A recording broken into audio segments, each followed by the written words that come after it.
أعوذ بالله من الشيطان الرجيم.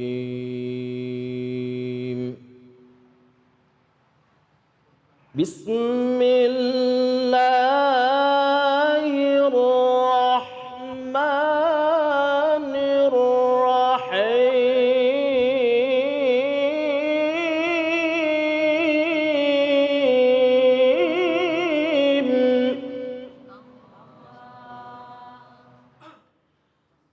قل يا عبادي الذين آمنوا اتقوا ربكم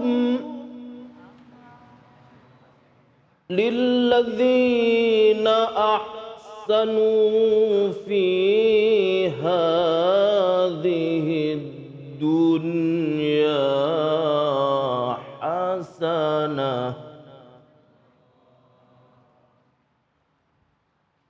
وأرض الله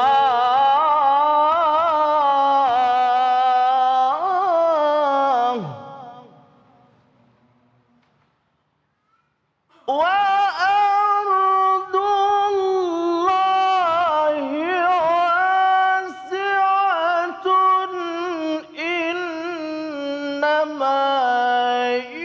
إنما يوفى الصابرون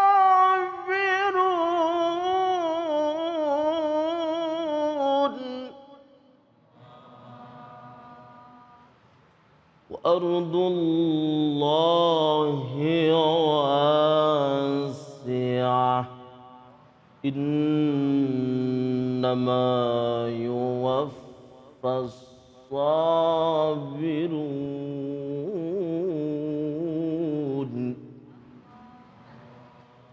إنما يوفى الصابرون أجرهم بغير حساب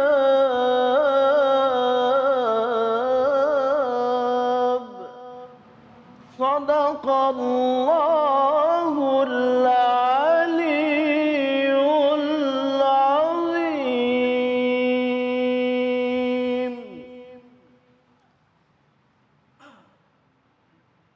Assalamualaikum warahmatullahi wabarakatuh. Alhamdulillah wassalatu wassalamu ala rasulillah Sayyidina wa maulana Muhammad ibn Abdillah la haula wa la quwata illa billah. Masya Allah, tabarakallah. Terima kasih kepada Ustadz Mujib yang telah melantunkan ayat-ayat suci Al-Quran. Semoga menjadi ibadah bagi yang membaca dan umumnya bagi kita semua yang mendengarkan.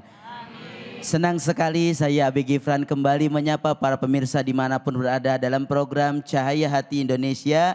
Insya Allah kita seperti biasa akan membahas kajian tafsir bersama para guru-guru kita dan akan mendengarkan tausiah mengenai tema buah manis keinginan yang kuat. Insya Allah tausiah dan tafsir akan dibahas oleh guru-guru kita, diantaranya yang ada di tengah kita yakni Kiai Haji Nur Hayyid, yang kedua Kiai Haji Jumharudin, yang ketiga Kiai Lutfi. Insya Allah beliau-beliau semua akan membagi ilmu kepada kita semua. Selain itu kami pun mempersilahkan kepada para pemirsa yang ada di rumah, begitupun yang ada di masjid ini untuk menyampaikan pertanyaan kepada para guru-guru kita. Selain itu pun kami mengajak kepada para pemirsa untuk kita nanti belajar Al-Quran dalam segmen Ngaji Yuk bersama Ustadz Fatullah yang mudah-mudahan menambah wawasan kita dalam Al-Quran. Sebelumnya saya selalu mengingatkan kepada para pemirsa dimanapun berada untuk tetap menjaga protokol kesehatan. Alhamdulillah hari ini Cahaya Hati bisa silaturahmi dan mengadakan tabligh akbar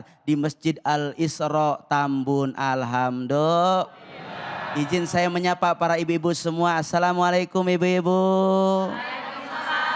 Assalamualaikum bapak-bapak. Suaranya semangat semua. Bagaimana hari ini semangat? Alhamdulillah. Baik, sebelum kita berbincang dengan para guru-guru kita yang Masya Allah sudah ada di tengah kita semua dan akan membagi ilmu kepada kita semua. Sebelumnya mari sama-sama kita saksikan tayangan berikut ini.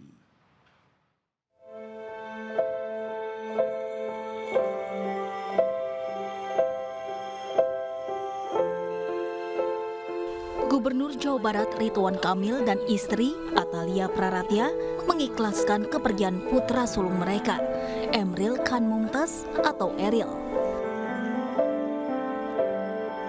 Setelah sepekan mengerahkan segala daya dan upaya dalam balutan doa-doa, keluarga menyatakan Eril meninggal dunia. Dalam unggahannya di Instagram, Atalia mengucapkan salam perpisahan kepada sang buah hati. Atalia mengaku ikhlas melepaskan Eril kepada pemilik sesungguhnya, yaitu Tuhan Sang Pencipta. Setelah RK dan Atalia kembali ke tanah air, pencarian tetap dilakukan dan dipantau langsung oleh adik RK, LP Mas Muzaman. Namun, status pencarian tak lagi mencari orang hilang, namun mencari jenazah orang tenggelam. Emril Khan Mumtaz merupakan anak pertama RK dan Atalia. Eril lahir di New York, Amerika Serikat, 25 Juni 1999 saat sang ayah sedang menempuh pendidikan S2. Lulusan Institut Teknologi Bandung ini dikenal sebagai pribadi yang cerdas, aktif berorganisasi, berprestasi, dan gemar berbagi. Eril tenggelam saat berenang di sungai Are, Swiss bersama adiknya Camelia Laetitia Azahra. Emil berada di Swiss untuk mencari sekolah program master impiannya. Tim Liputan iNews melaporkan. Pemirsa dimanapun berada, keluarga besar Cahaya Hati Indonesia ikut berduka cita mengucapkan innalillahi wa inna ilaihi rajiun. Semoga keluarga besar dari Bapak Ridwan Kamil diberikan ketabahan oleh Allah Subhanahu wa taala dan mudah-mudahan putra beliau dijadikan putra yang soleh oleh Allah Subhanahu wa taala. Amin ya rabbal alamin. Baik, kita bahas video tayangan yang begitu luar biasa. Ini pun bukan hanya pada Kang Emil, tapi juga bisa terjadi pada kita semua. Kita pelajari apa musibah ini dari sisi agama, kita sama-sama tanyakan kepada guru kita. Saya ke Kiai Nur Hayyid dulu. Guru, melihat dari tayangan tadi, bagaimana kematian itu datang kepada setiap manusia, Guru? Baik, terima kasih Ustadz Abe, para Ustadz, para Kiai, hadirin wal hadirat, jamaah TV, jamaah iNews TV yang dirahmati Allah. Alhamdulillah kita mendapatkan pelajaran berharga, mendapatkan pelajaran yang sangat menyentuh hati dari video yang tadi bersama-sama sudah kita saksikan. Bahwa kematian adalah keniscayaan. Kematian pasti akan datang. Hanya soal caranya seperti apa dan kapan waktunya tiba. Allah sendiri yang menegaskan itu dalam Al-Quran. Kullu nafsin dha'iqatul maut. Setiap yang bernafas, setiap yang memiliki jiwa, setiap yang mempunyai ruh, pasti ada batas akhirnya. Pasti akan mati. Nah, khitab dari ayat ini adalah kita semua, umat manusia. Maka bagaimana sikap kita sebagai orang yang beriman harus mempersiapkan diri. Sehingga saat kematian itu tiba, saat kematian itu datang, kita betul-betul mempersiapkan diri untuk rodiyatam mardiyah. Senang bertemu dengan Allah dan Allah ridho menerima arwah kita dengan seluruh amal soleh kita. Nah, oleh karena itu selama kita masih hidup, selama masih memiliki kesempatan untuk menambah amal soleh, ayo jangan sia-siakan setiap waktu dan detik yang masih Allah berikan. Apa yang harus kita lakukan? Perbanyak ketaatan, perbanyak ibadah, perbanyak amal soleh. Insya Allah itulah yang akan menyelamatkan kita. Masya Allah, tabarakallah. Terima kasih Guru. Saya ke Kiai Jumharudin. Guru, melihat tayangan tadi bahwa Eril ini meninggal dalam keadaan tenggelam. Apakah meninggal dalam keadaan tenggelam itu termasuk ke dalam syahid? Mohon penjelasannya Guru. Pertanyaan yang sangat bagus. Luar biasa pertanyaannya. Mati dalam keadaan tenggelam. Kalau seandainya mati syahid itu cuma mati di medan tempur, kata Nabi Shallallahu Alaihi Wasallam, maka umatku yang mati syahid sedikit. Betul atau tidak? Karena itu ada 7 sebenarnya orang yang dikategorikan mati syahid. Salah satunya adalah al-ghariq, kata Nabi, syahid. Orang yang mati karena tenggelam, maka dia syahid, kata Nabi. Masih ada 6 lagi. Jadi karena beliau adalah seorang muslim, insya Allah husnuzon kita kepada beliau, Ananda Eril. Insya Allah beliau syahid. Insya Allah husnuzon kita seperti itu. Tetapi bukan cuma karena mati tenggelam. Kalau mati tenggelam itu syahid, Fir'aun syahid dong. Betul atau tidak? Semua orang itu rugi. Ini bolak-balik ini. Wal asri innal insana lafi khusr illa alladhina amanu wa amilus salihat wa tawasaw bil haqqi wa tawasaw bis sabr. Allah. Semua manusia rugi. Firaun rugi, Qarun rugi. Rugi itu berarti apa? Dunianya rugi, akhiratnya neraka. Siapa yang tidak rugi? Yang beriman dan beramal soleh. Jadi meskipun matinya tenggelam, kalau tidak ada iman, maka Rugi. tidak syahid. Dan husnuzon kita bahwa Ananda dan Adinda Eril ini insya Allah orang yang beriman dan beramal soleh. Amin ya Rabbal. Amin ya Rabbal Alamin. Masya Allah Kiai Jumharudin luar biasa. Terima kasih. Saya ke Ustadz Lutfi. Ustadz Lutfi, ketika ada seseorang yang meninggal secara qadarullahnya dia ternyata tenggelam. Lalu mudah-mudahan ini menjadi syahid. Pahala apa bagi mereka yang meninggal dalam keadaan syahid? Baik, bismillah, alhamdulillah, amma ba'du. Tadi sama-sama kita melihat bagaimana tayangan dan guru kita menanyakan tentang pahala syahid. Dikatakan dalam Al-Quran, mana orang yang syahid itu pingin merasakan kematian terus menerus.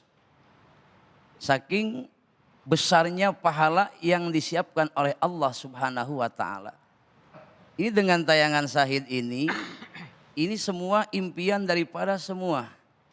Makanya pelajaran besar dengan meninggalnya Eril ini, ternyata kematian itu tidak melihat usia. Ya.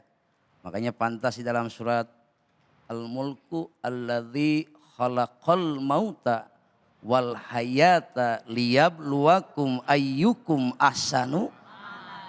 Sadar nggak sadar, setiap detik kita sedang estafet, kita sedang berlomba. Dengan apa? Dengan perbanyak amal soleh. Tapi ingat, di belakang kita ketika estafet ada yang mau ngejar.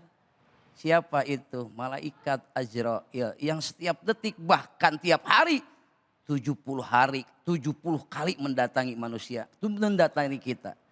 Maka mau nggak mau persiapan kematian harus mudah-mudahan mati kita dalam keadaan taat dan kita termasuk dalam keadaan syahid. Amin.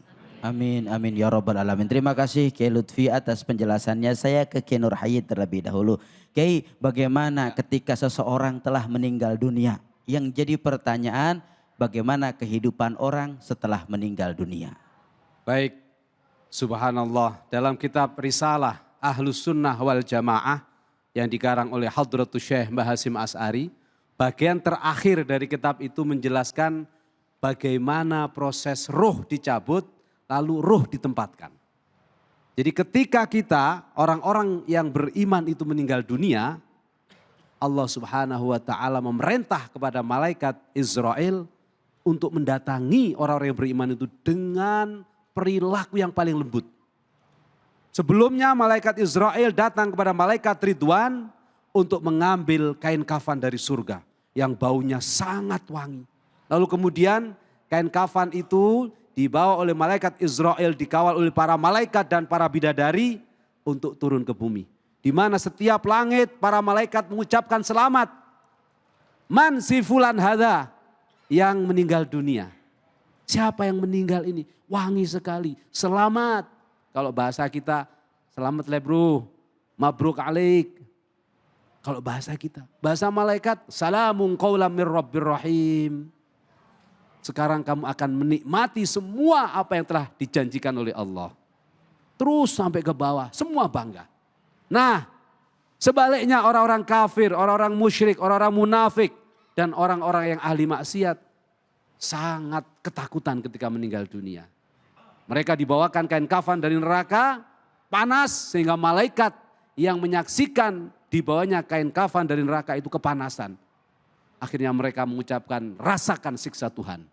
Na'udzubillahi min dzalik. Lalu bagaimana orang-orang yang beriman mendapatkan balasan dari Allah? Arwah mereka ditaruh di tempat yang sangat suci. Di tempat yang sangat bersih. Di tempat yang sangat indah. Bahkan dalam satu riwayat, kalau orang-orang ini syahid, arwah mereka berada di dalam perut burung hijau yang berterbangan ke surganya Allah Subhanahu wa taala hingga ke arasnya Allah. Lalu Allah bertanya, "Kamu mau apa?" "Enggak, saya enggak mau apa-apa lagi karena Engkau sudah memberikan semuanya ya Allah." Allah bertanya lagi, "Kamu mau apa?" "Enggak mau apa-apa, cukup." Tapi Allah ingin memberi pelajaran kepada kita, "Kamu mau apa?" "Seandainya masih aku boleh minta ya Allah, izinkan aku kembali ke dunia ini, hidup lagi untuk jihad fisabilillah hingga aku mati kembali dalam keadaan syahid berkali-kali. Mati hidup lagi jihad, mati hidup lagi jihad." Itulah arwahnya orang-orang beriman, arwahnya orang-orang saleh, arwahnya orang-orang yang mati syahid. Sebaliknya arwahnya orang-orang yang kafir, musyrik, munafik, fasik, semuanya sejak sebelum kematian itu datang mereka ketakutan. Lebih-lebih ketika mati sudah merenggut nyawanya, dia bertanya, "Mau dibawa kemana saya ini? Ayo, mau dibawa kemana saya ini?" Ketakutan. Tapi orang-orang saleh, arwahnya orang-orang yang baik, yang beramal saleh, dia berkata, segerakan saya, kau kubur. Segerakan saya biar ketemu dengan Allah Subhanahu wa taala. Segerakan saya agar bisa mendapatkan balasan di sisi Allah Subhanahu wa taala. Kesimpulannya Ustadz Abe, orang-orang yang saleh itu arwahnya akan merindukan pertemuan dengan kematian. Allah. Sebaliknya orang-orang yang fasik, yang masih penuh salah dan dosa, dia takut dengan kematian. Pertanyaannya, apakah Bapak Ibu sekalian para pemirsa iNews TV yang dirahmati Allah, cahaya hati yang dimuliakan oleh Allah, sudah rindu gak dengan kematian?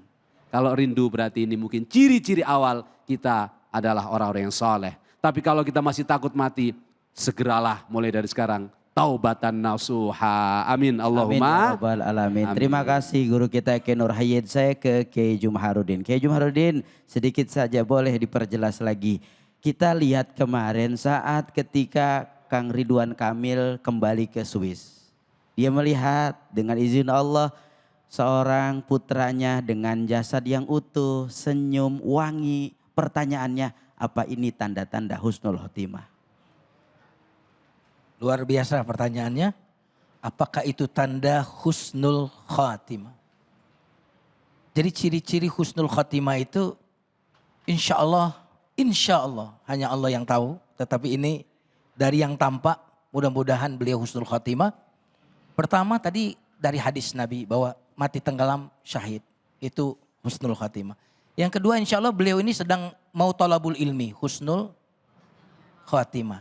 Apabila orang itu tersenyum berarti dia dilihatkan istananya. Karena dia biasa infak. Allahu Akbar. Biasa infak berarti rumahnya sudah di sana. Ketika dilihatkan maka dia tersenyum. Tapi orang-orang yang pelit, bakhil biasanya hartanya di dunia. Waktu mau diajak pindah nggak ada rumah di sana. Manyun, kecut mukanya. Saya lihat di sini insya Allah calon-calon husnul khatimah semua. Amin. Terima kasih Masya Allah. Tabarakallah. Satu lagi kepada Kiai Lutfi. Mudah-mudahan menambah ilmu buat kita semua. Amin. Singkat saja Kiai Lutfi. Apakah boleh kita berdoa, ya Allah matikan saya dalam keadaan syahid. Boleh enggak guru? Silahkan guru. Jawabannya apakah boleh kita meminta dalam kematian syahid? Boleh. Karena mati syahid itu adalah mati husnul khatimah. Baginda Nabi mengatakan, ingat amal kita itu dilihat bukan awal, bukan pertengahan, tapi innamal amal khawatimuhu. Amal yang diperhitungkan itu adalah akhir daripada sebuah kehidupan.